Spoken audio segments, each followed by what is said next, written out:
Greetings. My name is Daniel Philpott, and I am a professor of political science at the University of Notre Dame.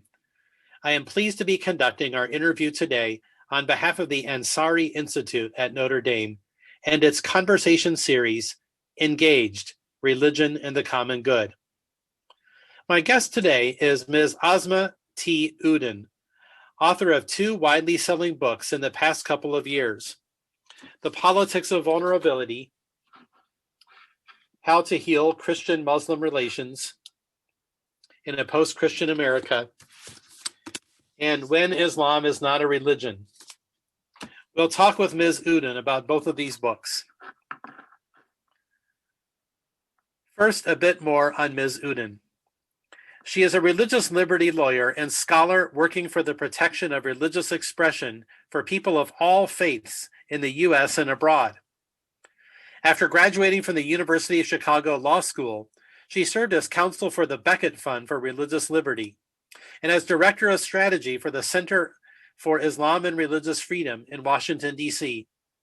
She is an expert advisor on religious liberty to the Organization for Security and Cooperation in Europe, senior scholar at the Museum's Religious Freedom Center, a visiting scholar at Brigham Young University Law School, and a non-residential fellow at UCLA and Georgetown University. She is also a term member with the Council on Foreign Relations and an adjunct law professor at George Mason University Law School. Her areas of expertise include law and religion, international human rights law on religious freedom, and Islam and religious freedom. She is an active lecturer to diverse religious groups in the U.S. and overseas on the importance of religious liberty, and she is widely published on the topic by law reviews, university presses, and national and international newspapers. So let's now hear what she has to say. Ms. Uddin, how did you come to be interested in religious freedom? And then tell us about the work you did at the Becket Fund. Well, thank you, Dan, for having me, and thank you also to the Ansari Institute for this opportunity to talk about my book. What made me interested in religious freedom? The story goes as far back as my childhood. I was probably the only seventh grader walking around my middle school carrying Karen Armstrong's book, A History of God, which is about the history of Islam, Judaism, and Christianity. And I was, reading it and trying to encourage my fellow middle schoolers to engage in some sort of interfaith dialogue with me, whether about their specific faiths or about faith generally. There was something sort of magical always about religion and the way that it inspired people to do tremendous good for their societies, for their communities, and also just the idea of the transcendent, of the divine, that always fascinated me even as a child. And I think some part of that is because the example set by my father, who passed away in 2006, but his example is front and center for me even today. It's something that I try to impart to my children who never met him. He was somebody who not only sort of was very devoted to the ritual aspects of Islam. He had the entire Quran memorized. He memorized it on his own when he was a ninth grader growing up in Pakistan. And he also learned the precise rules of recitation of the Quran. And I just remember growing up, the first thing I would hear right after the dawn prayers, which is 5 obligatory prayers for Muslims. And one of them is at dawn. And so, growing up in Miami, Florida, I had a pool in my backyard, and I just would wake up, every morning to pray. And I would see my father sitting outside, his prayer mat spread out by our pool, kind of watching as the sun sort of slowly made its way up. And he would recite the Quran every morning as a way of keeping it fresh in his memory. But it wasn't just that. It wasn't just the prayers. It wasn't just the recitation. It was also just what he did with it. And it was on the one part, what he did with the Muslim community in Miami. He's actually been written in books as a pioneer of the American Muslim community in South Florida, where he led the first ever Tarawih prayer in his apartment when he was a bachelor in the 1970s. He was able to do that because he has the Quran memorized, and that's something that's important to these nighttime prayers during Ramadan. And beyond that, sort of as an engineer, designing a number of mosques across the United States, including some right there in South Florida, that he then also helped fund. But beyond the religious, he was also someone who contributed to society at large, and not just to Muslims, but to people of every religion, and it was regardless of gender, regardless of race. And he contributed at every level. In fact, I say to many people that Miami feels very much like my city because so many of its core institutions were designed by my father.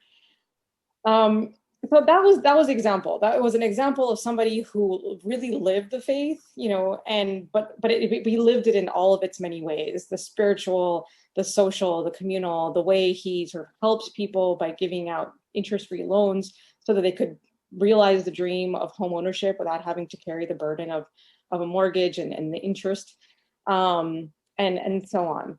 And so I think that's where my fascination with religion came. And then it sort of grew as I sort of became interested in law, questions of freedom and human rights.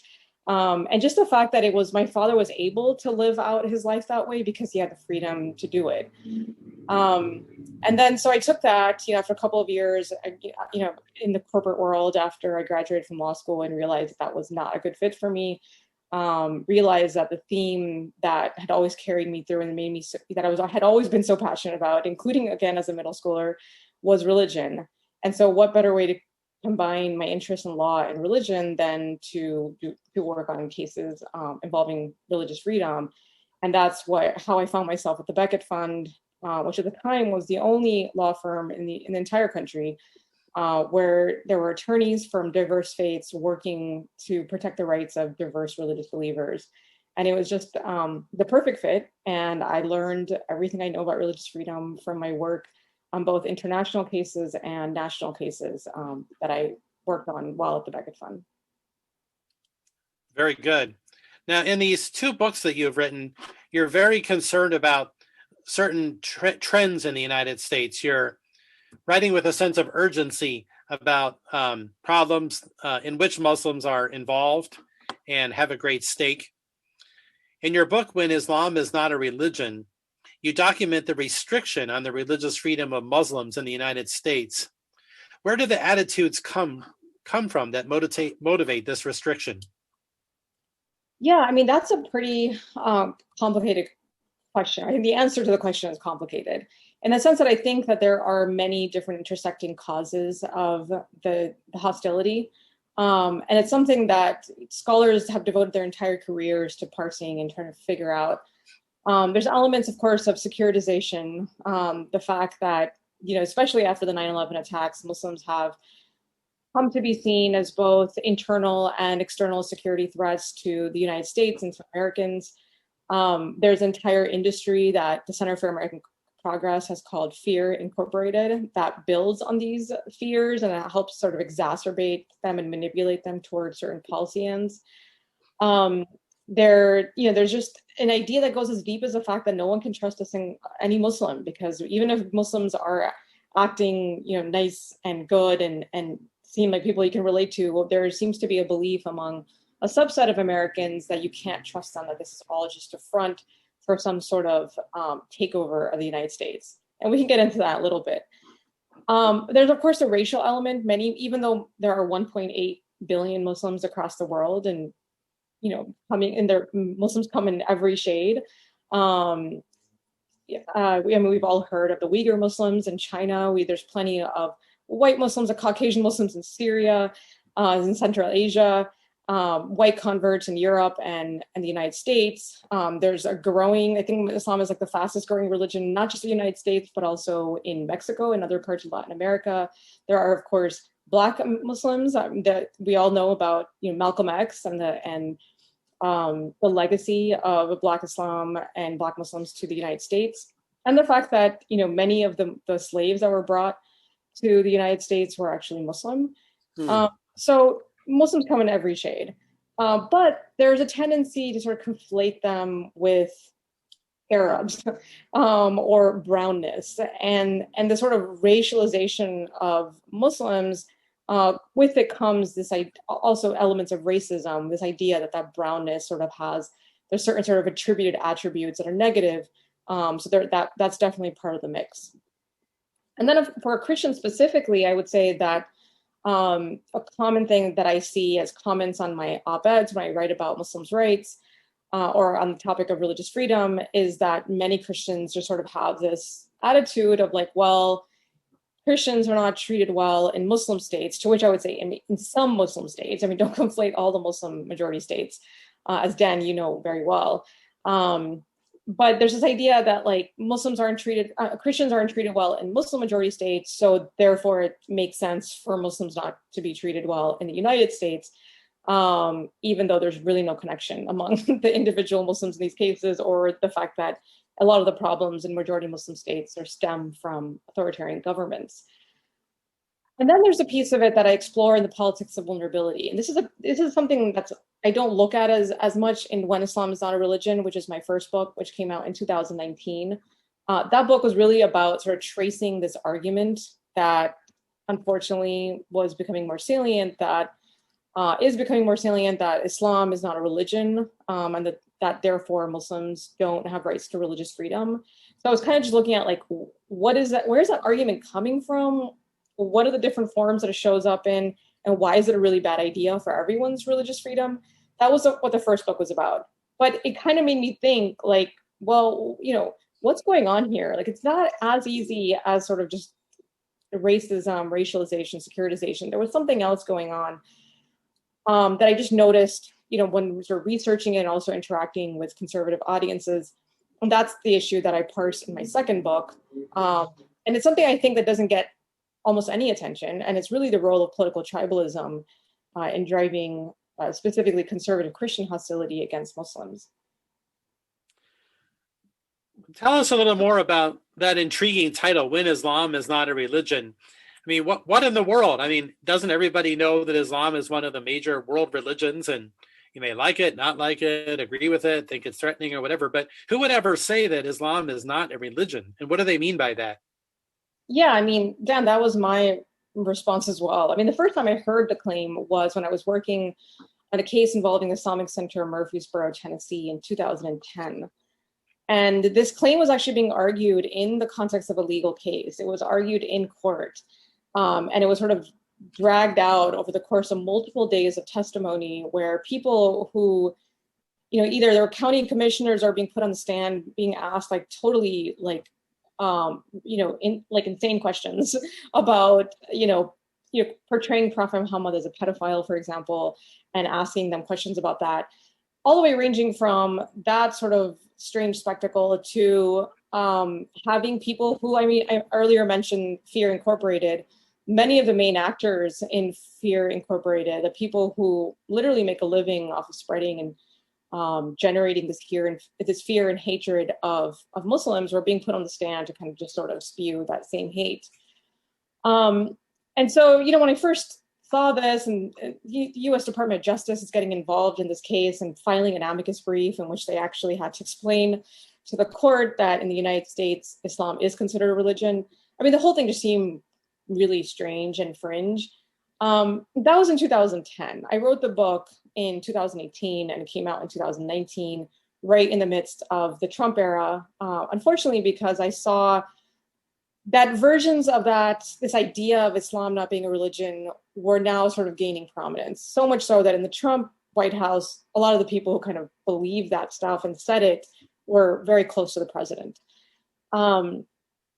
And so what does it mean? I mean, the idea is that, I mean, it goes to this idea of what's protected, right? It's all tied to this idea of who is protected by religious freedom and how best to make sure that Muslims don't have access to religious freedom, which, by the way, has become a rallying cry for many, unfortunately, for conservative white Christians in the United States right now, where it's really kind of become a partisan tool as a way of protecting interests that they think are under threat. And that, again, that's the focus of the second book, The Politics of Vulnerability, the vulnerability piece of it, the feelings of what's under threat. Religious freedom is under threat. There's lots of polls that sort of show this feeling of like religious freedom under threat.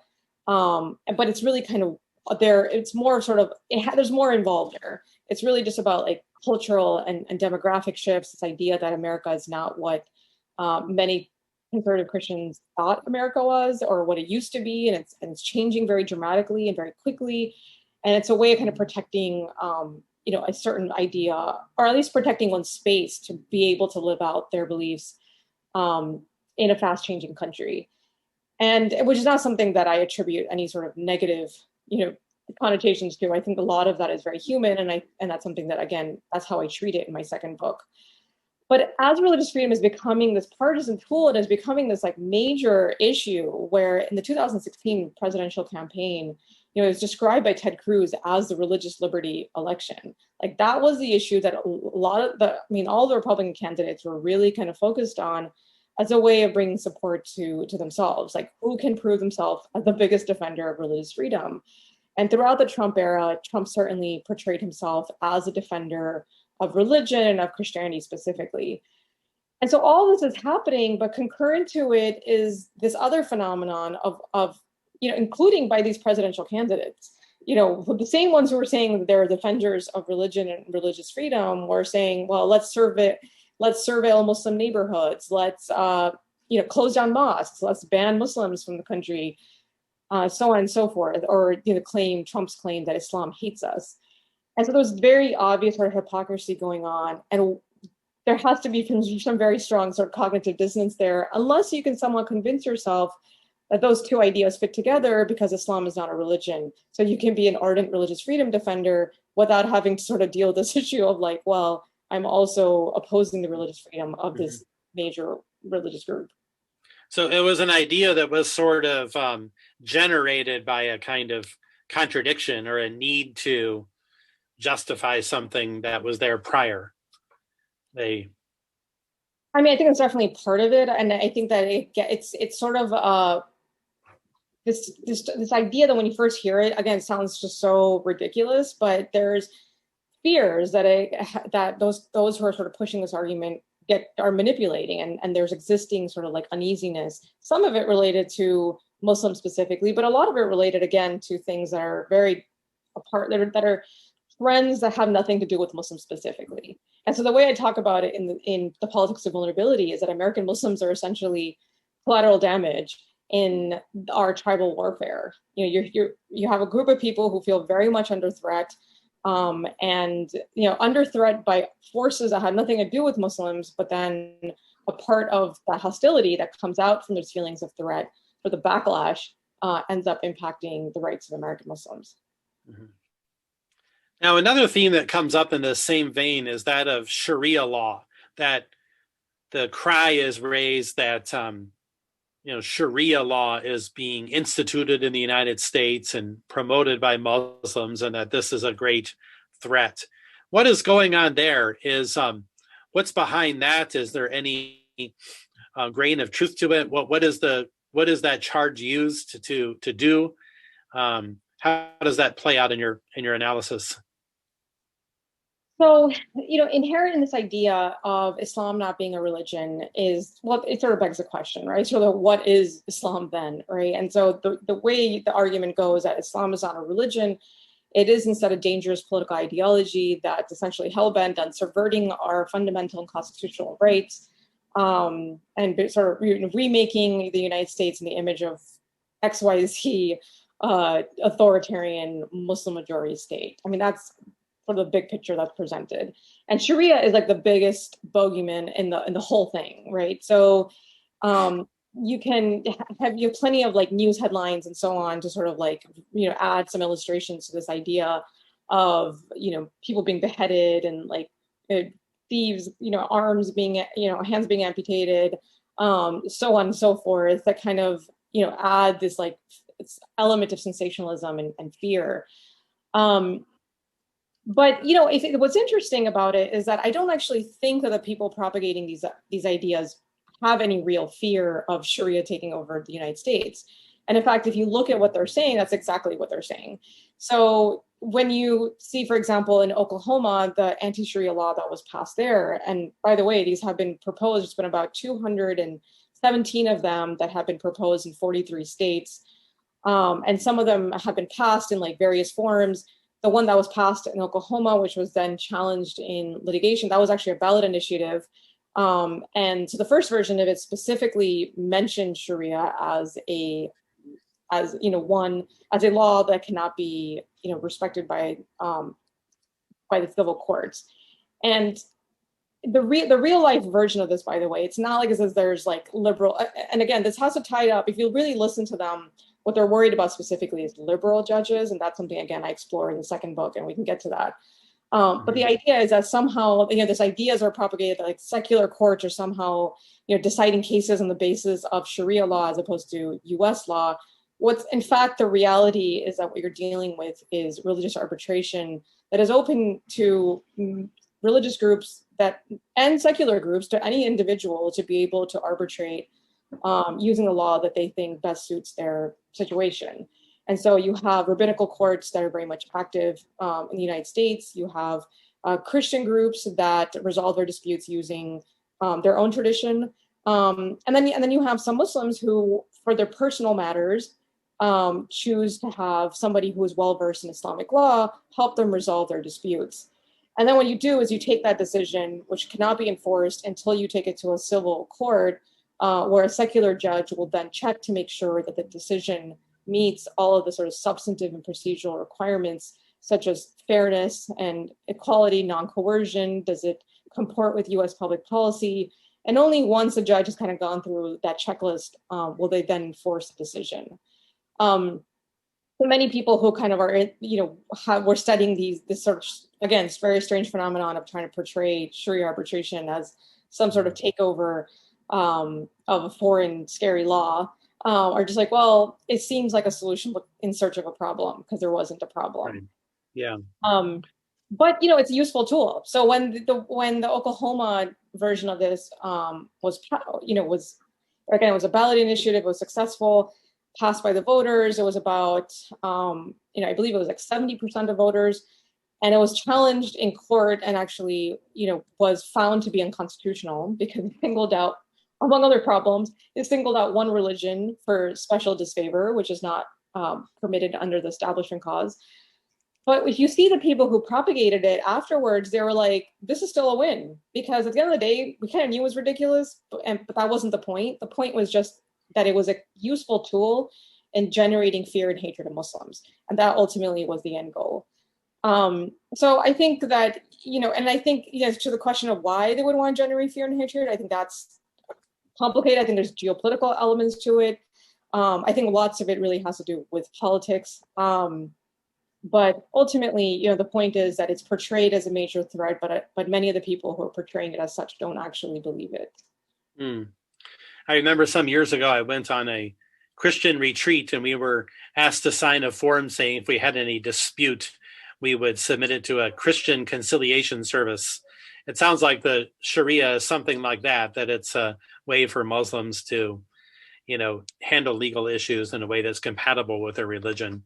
Right. And yet doesn't have any, status beyond that in American law. Right.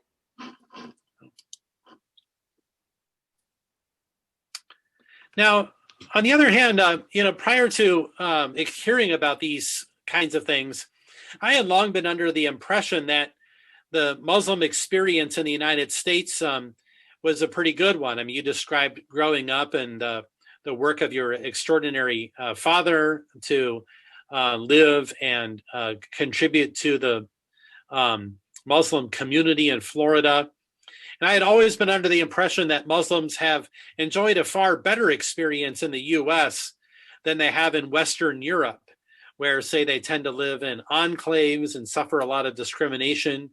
Whereas, by contrast, in the US, they're more assimilated. They're doctors and lawyers, and they live down the street. And that this assimilation is explainable in part by the First Amendment to the Constitution, which affords Muslims religious freedom so that they can live fully in a society and fully be Muslims. So I thought we had a pretty good thing going here. Now, is this more positive picture not accurate after all? Or is it the case that it is accurate but needs to be tempered by the kinds of problems to which you're pointing? So very much the second. I think from a comparative perspective, the United States absolutely is the best in protecting religious freedom in a sort of broadest, most robust form. And that's something that I tell my audiences, like when I was, was on my tour with the first book, talking to Muslim audiences, I made sure to tell them that nothing here is really about there was already the sense of like fear and alarm that just was kind of the status quo for many American Muslims during the Trump era. And so I by no means was this an attempt to further exacerbate that sense of fear. A lot of people, were just like, well, should we leave the country? Should we go somewhere else? And I'm like, no, the United States absolutely still is the place that protects your religious rights the most or the best in the country, in the world. But I think that, I think when you take the comparative perspective, that it's helpful to have that understanding and appreciation for what the First Amendment provides us, and also puts in perspective the religious freedom conflicts and the litigation, the issues that we're kind of dealing with in this country, and just so that there's some appreciation that there's nuance and space for complexity, as opposed to questions of life and death that are often the religious freedom issues abroad. Or in the case of Europe, it's not life and death, but it's still very like basic in terms of just your ability to be able to wear religious garb. The fact that you can put on a headscarf here and not be banned from sort of basic access to things like the ability to go to public school, or for a long time in Turkey, which again is a Muslim majority state, but its restrictions by no means favored Muslims. For a long time, it actually treated Muslims worse than other religious believers. So you have cases where women in headscarves couldn't sit for a university exam. Those sorts of things that I think are unimaginable here in the United States. That said, I think that what's really important for Americans to realize is that you can't just assume that because we have these protections in the Constitution and in the text of our statutes that somehow it's just going to sort of protect itself. We have the responsibility to make sure that those protections remain in their most robust form. To understand, for example, like sort of the overall theme of the first book, which in many ways was directed toward many of the conservatives that I found challenging Muslims' religious freedom, but wanting to protect their own, was, hey, if you really want to protect your own religious freedom, you can't be making these exceptions and advocating that this group that you don't like somehow be cut out from the protections. Because really, once you've kind of created this precedent where the government gets to decide which beliefs are acceptable and which aren't, and gets to extend protection on the basis of what's popular, guess what? That can be turned right against you too. And so we're all sort of connected in that way. And so if you want to protect religious freedom, don't do this. And the other thing is just understanding that you can have things in the text, but the social realities of religious freedom are very different for different religious groups. It's just a fact, right? So you will see, for example, key players of Fear Incorporated have put out a manual on how best to challenge the construction of mosques and Muslim cemeteries, any sort of Muslim land use. And so they will tell you step by step that this is what you need to do. And in fact, they've been quite successful, such that to date, there continues to be nationwide resistance to the building of mosques, and again, even Muslim cemeteries. And they know exactly how to cloak it in language that is harder to challenge under a constitutional basis, or under this idea that this has specifically to do with Muslims as a religious group. You can cloak it in language of traffic and noise and so on. And so what ends up happening is that after you take these Muslim communities who are trying to build mosques through like a decade-long debacle, just trying to get this building up, they'll start ceding some of things that they shouldn't have to cede, right? Like, and just to get it done. And so the realities on the ground for certain religious groups versus others that don't face this constant resistance is just that some groups just end up giving up things. And so I think that's really important for people to realize as well, that it's not, the law by itself is not going to do the full job. It's going to have to require that all of us reflect those principles. Law can be pretty fragile if it doesn't have popular conviction behind it and people who believe in it and are willing to uphold it. And it sounds like This is very sad because even if we have religious freedom in our Constitution, that in real de facto ways, Muslims are in fact being denied their religious freedom directly, and then there's the kind of derivative effect of fear, their unwillingness to practice because they're living in an environment of fear, and that's a real setback for the cause of religious freedom in the United States. Now, in your new book, The Politics of Vulnerability, you speak about what Muslims experienced under the Trump administration. And in this interview, you've alluded to that a couple times. Can you detail the pattern and one or two egregious examples of this pattern? What was it that Muslims experienced under the last administration? Well, I think the biggest sort of headline maker was the travel ban, which came in sort of was revised multiple times and ultimately upheld by the Supreme Court for reasons that I think reasonable people can disagree as to whether or not that was the right decision or not. But the realities on the ground is that this travel ban exists. It among the list of countries, the majority of them are majority Muslim, and it was ultimately something that was delivered in response to this campaign promise that Trump had offered during the 2016 campaign that he was going to ban Muslims from the country. So regardless if you're going to put in a couple of non-Muslim majority states or if you're going to put all Muslim majority states on the list, it's couched in this idea that ultimately this is what's happening and they're just trying to find a way to make it happen without having it shot down by the courts.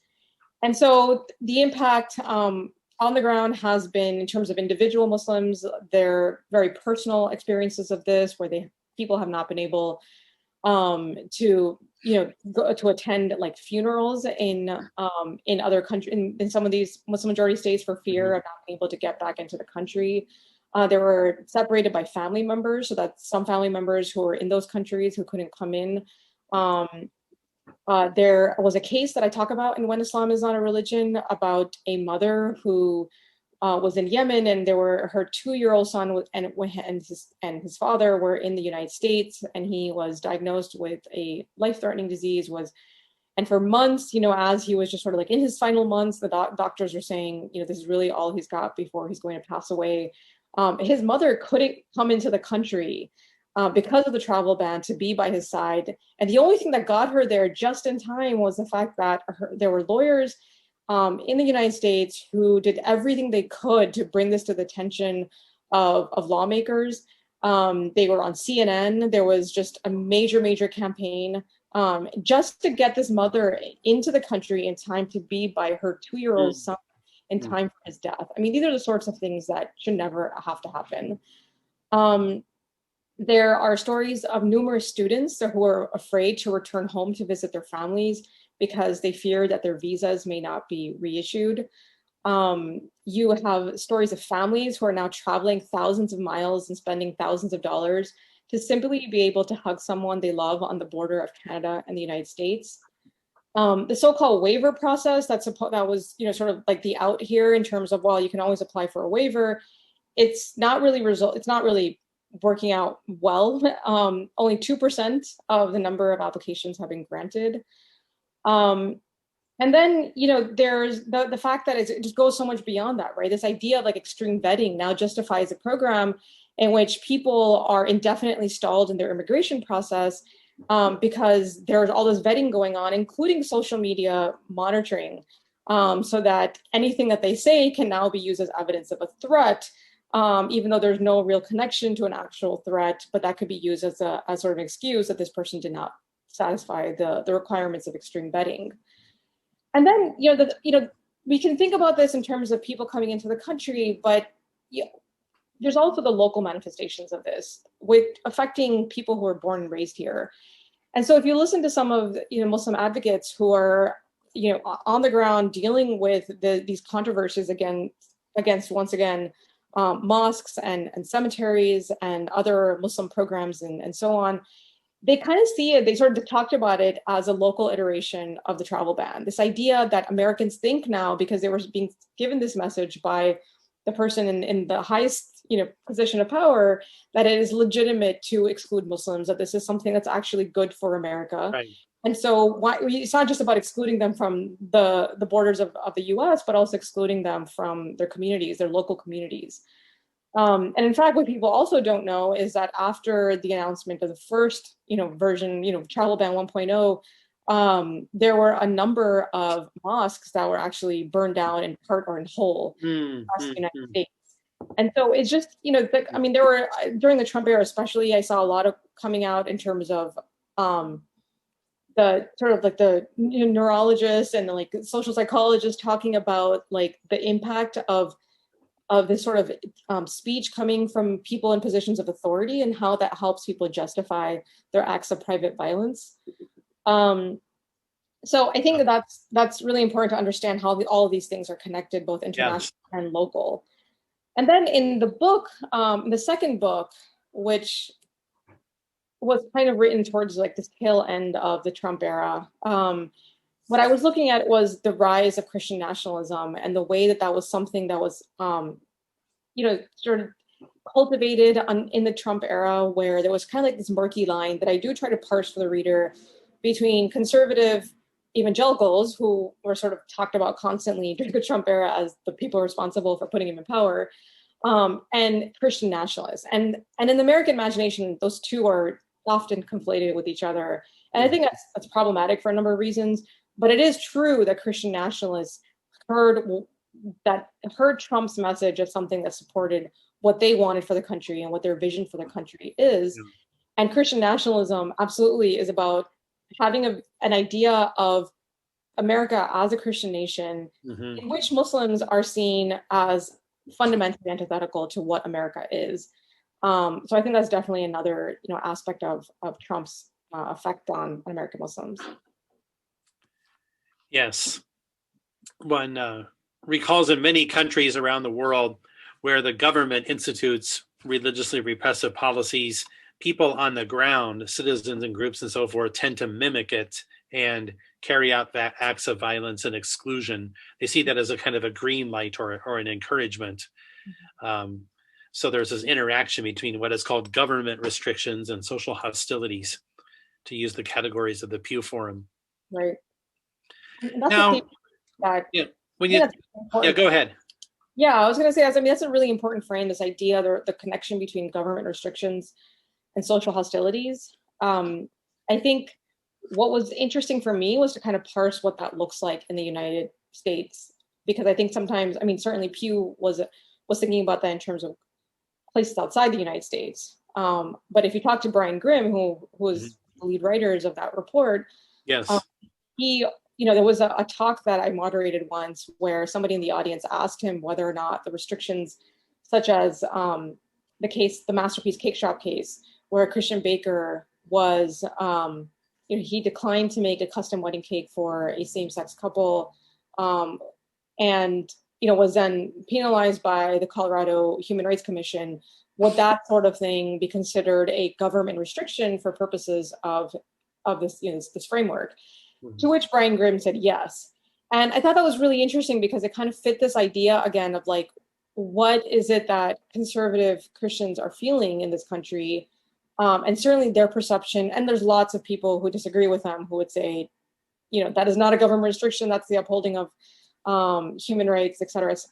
But they're seeing it as a government restriction on their rights, right? And so, and the result of that is social hostility. And again, Muslims being one of the prime groups who essentially end up becoming collateral damage in terms of being at the receiving end of that social hostility. Now, you talk a lot about white Christian nationalism and maybe a sense among kind of conservative evangelicals or certain conservative Christians that they're kind of they see themselves as beleaguered or sort of losing the, Christian America that they believe in. Sometimes they even use language of kind of a persecution complex, and politicians appeal to that. But on the other hand, even when you kind of strip away from all that, are there still some legitimate concerns For instance, many Christian organizations, a very large number, made claims and filed lawsuits against the Obama administration.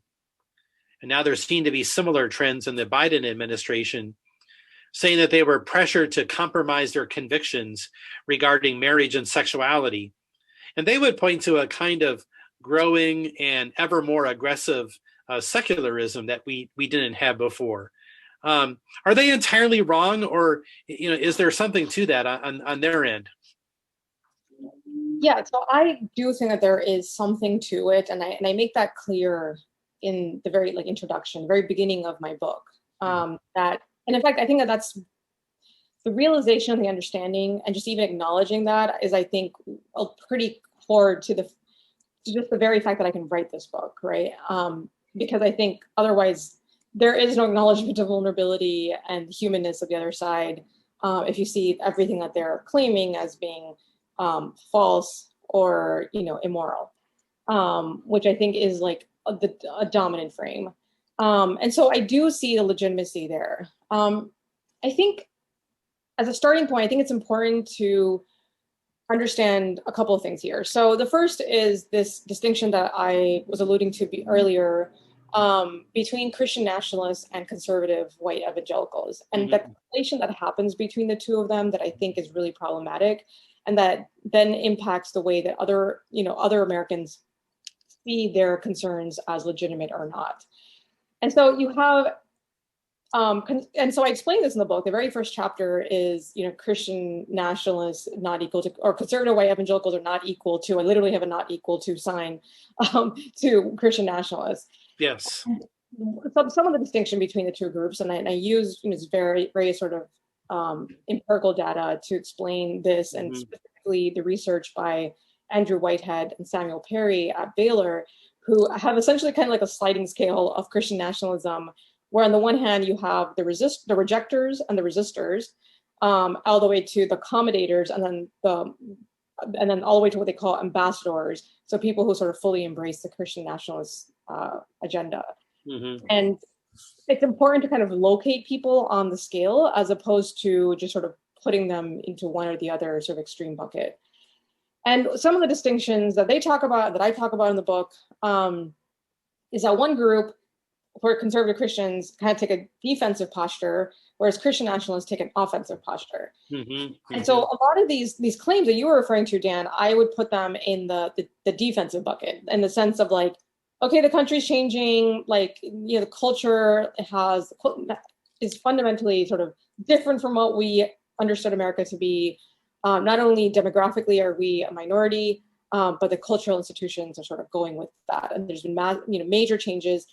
All we're asking for is that we have our space in this country to be able to live according to our beliefs and to stay true to our faith and traditions. That's like a defensive posture. That's just saying there's this pluralistic space and we need to be acknowledged in that space of pluralism. As opposed to the offensive posture, which is like, we know what is right and good for the country, and this is the version that everybody in America has to live according to. And so certain policies that are respecting the rights of groups that we are opposed to are in and of themselves illegitimate and have to be struck down. And so I think, when you kind of see it that way, it kind of also just changes the way you're looking at this question of like, do people have legitimate reasons to feel persecuted or threatened? I think it really kind of depends on like, what is it that you're seeing as a threat? Your inability to impose your way of, your beliefs on others, or your way of your desire to just to live, for you to have rights to live and be true to yourself.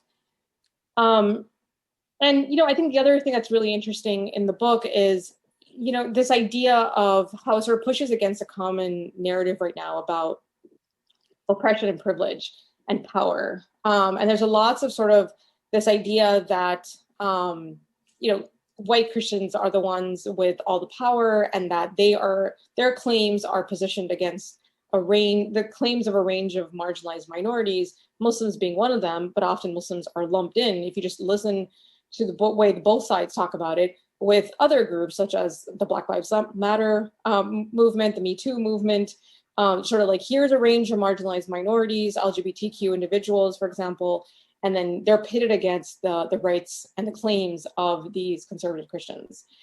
And what ends up happening is that we end up having this sort of, people end up being sort of stuck in this narrative of like who's more oppressed, which I talk about in my book, which is in a chapter titled Competing Victimhood, where our tribal identities make it such that we can't even see what the other group is experiencing because we're too busy defending our own claims to victimhood. And so I think that there's like this, dynamic that happens. And so if you're going to talk about, hey, do these Christians have legitimate claims? I think I would say yes. But then I would say it's really hard for people to see that, because somehow acknowledging that means like you're somehow weakening your own claim to victimhood. And I think that's really unfortunate. Yeah, it almost seems that if you could kind of reconfigure some of the lines of alliance that conservative Christians, I don't mean the nationalists, but kind of conservative Christians who are concerned about marriage and sexuality and so forth, might actually find an alliance with Muslims who tend to share some of the same concerns, and who in other countries are sometimes very worried about America exporting, some of the kind of breakdown of the family and so forth. Do you see any room for an alliance like that?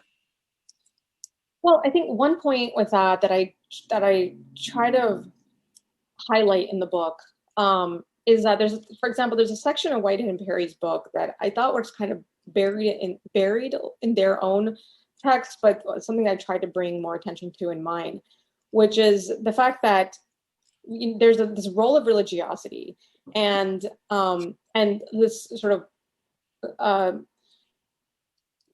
this I think it's like a subheading that they have where religiosity ends up sort of being the same as like traditional beliefs about marriage. And so they're kind of talking about how Christian nationalists have these very traditional ideas of sexuality that they think is right and good for American society, which of course is not what we would think of in terms of rights to abortion, contraception, and same-sex marriage and LGBTQ rights, right? Like those are all things that are problematic and questionable in the sort of traditional framework. But what they note is that on the one hand, people who are more religious are more likely more religious Christians are more likely to have these traditional beliefs about sexuality. But the other thing that they note is that, and a separate part of the book, is that people who have higher levels of religiosity also are more open to racial and religious minorities, such as Muslims. And I thought that was an interesting point, that when you bring the 2 points together, it's like, well, this claim of like conservative Christians who have concerns about sexuality, non-traditional sexuality, are positioned and talked about as bigots, right? There's something inherently sort of bigoted about these people. But then when you see their position with regard to racial and religious minorities, they're the most open-minded. And so I'm like, something's going on here that cannot be explained by these accusations of bigotry, that I think needs to be parsed. Because otherwise I think it's just too easy to sort of like dismiss anybody who doesn't agree with your ideas of progressive sexuality as on the whole opposed to everyone's rights. Again, it's like this sort of grouping of like all marginalized minorities versus conservative Christians. And I'm like, well, I don't think that quite works. I think you're going to have to see what those relationships are with Muslims, for example, and LGBTQ individuals. Those things need to be parsed and separated. So that's one point there. And then in terms of the alliance, I think your response is something, or your take on it is something that a lot of people sort of immediately kind of think of or jump to. And on the one hand, I think that you're right in the sense that there is definitely this sort of cross-cutting sort of phenomenon where there are people, there are plenty of Muslims who are concerned about threats to religion, to conceptions of sexuality that, are on the same page as many conservative Christians. But I think it's also important to make sure that this idea of cross-cutting coalitions and the need for depolarization doesn't become sort of like wrapped into this idea that, well, let's just, keep with our tribal lines and just fortify our group to continue fighting this other group that we think is threatening. I think we have to kind of think a little bit beyond that and understand that it's complicated. And that hopefully, you know, what I'm sort of pushing toward in the solution section of my book is just a more sort of nuanced way of approaching and thinking about coalition building. Okay. It would almost seem that if some of the configurations could be rejigged or reconfigured somewhat, that conservative Christians who are concerned about issues of marriage and sexuality might actually find a kind of common alliance with Muslims who share some of the same concerns. I mean, in my own research, I've often come across Muslims who, in other countries, who are worried about the United States exporting trends of individual license and breakdown of the family and this sort of thing. Could this be a kind of unifying idea that might help to bring Christians and Muslims together in a common cause? So on the one hand, yes. When you say rejigged, that is referred to by political scientists as cross-cutting coalitions. Yes, very good. Yeah, and the idea being, you know, what is an issue that both groups can support, right? And so it's not like as if there's a set of issues that one group supports and then a set of issues that the other group supports in an opposing fashion, but that what is it that they both, members of each, have can support together. And specifically, how can you sort of pull individuals or smaller groups out of these tribes in order to start disturbing the very sort of arrangement of tribes? So on the one hand, yes, I think the questions of, you know, sexuality are sort of an easy one, I think, for many people to think of when they think of traditional religion broadly, as opposed to traditional Islam or traditional Christianity. I think there's a conflation in the current American setup where Islam is sort of considered part of Team Blue.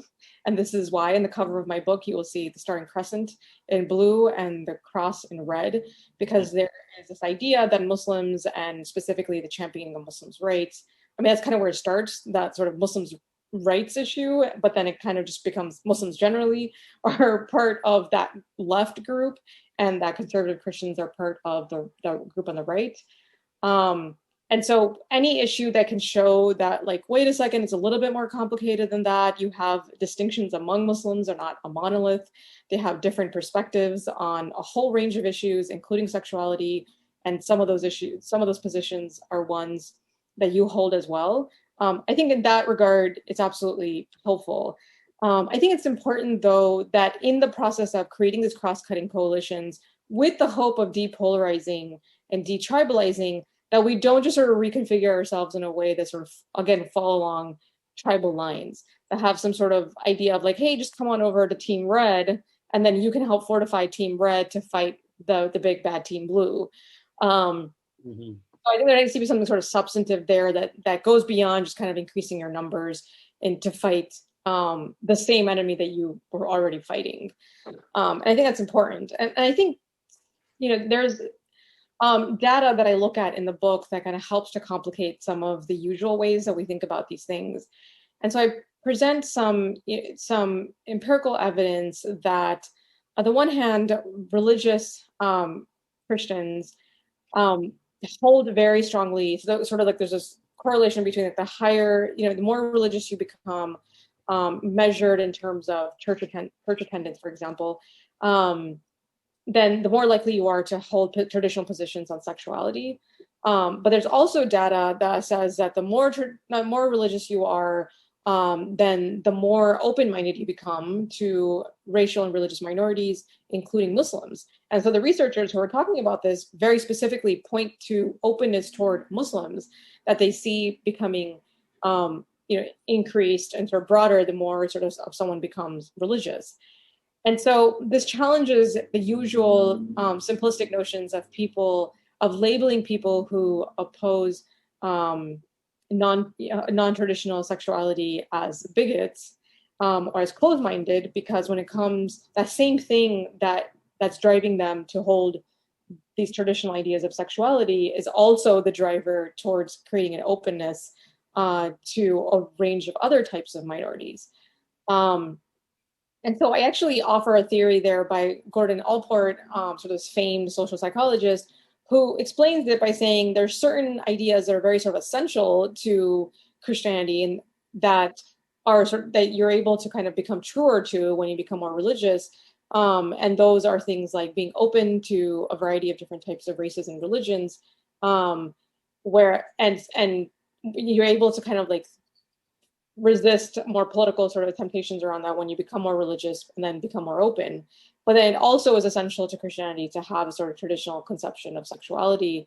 And so it's really kind of just people becoming, closer to that core of their religion. And so that's just another way, sort of like rethinking the way that we might end up grouping certain minorities, such as religious ones with sexual ones, where in fact the relationship between that and traditional religion and traditional Christianity specifically is actually a lot more complicated. Mm-hmm. Yes, indeed. Well, speaking of which, one of the themes of your new book is healing and reconciliation between Muslims and Christians. Can you point to some key strategies or maybe even an exemplar of somebody who does this in the way that you envision and hope for? Yeah, I mean, I think that I hope a theme throughout this interview has been, and especially just my question, that the answer that I just provided, is this idea of parsing, right? And making sure that you're not conflating, you're not treating people as monoliths, that you're not making assumptions about their intentions and their morals, without digging a little deeper. And so in the book, I use this idea of zooming in, which is a phrase that I took from Brene Brown, who has become sort of this major popular kind of like cult figure around the question of vulnerability. And you can't write a book called The Politics of Vulnerability and not, quote the expert on vulnerability. And she says a way to kind of get past, sort of pull ourselves out of our respective bunkers, is to zoom in on people, to see them for who they are and to kind of hear their story, as opposed to taking sort of these news headlines and media portrayals as the truth. Don't be, sort of stuck in the way that they're portrayed in your respective echo chambers, but actually learn to see people for who they are, for as individuals, and not as members of this monolithic other group. She also says we have to lean into our vulnerability. She said we have to learn how to feel hurt instead of spread hurt. And so these are the things that I kind of weave throughout the book. I mean, there's so much going on in terms of the different puzzle pieces that I bring together to create this bigger picture for the reader. There's plenty there in terms of the mechanics of polarization. There's lots there about the law of religious freedom. There's plenty on religion and politics. And then there's a social psychology of vulnerability. There's group identity. There's the dynamics of intergroup bias.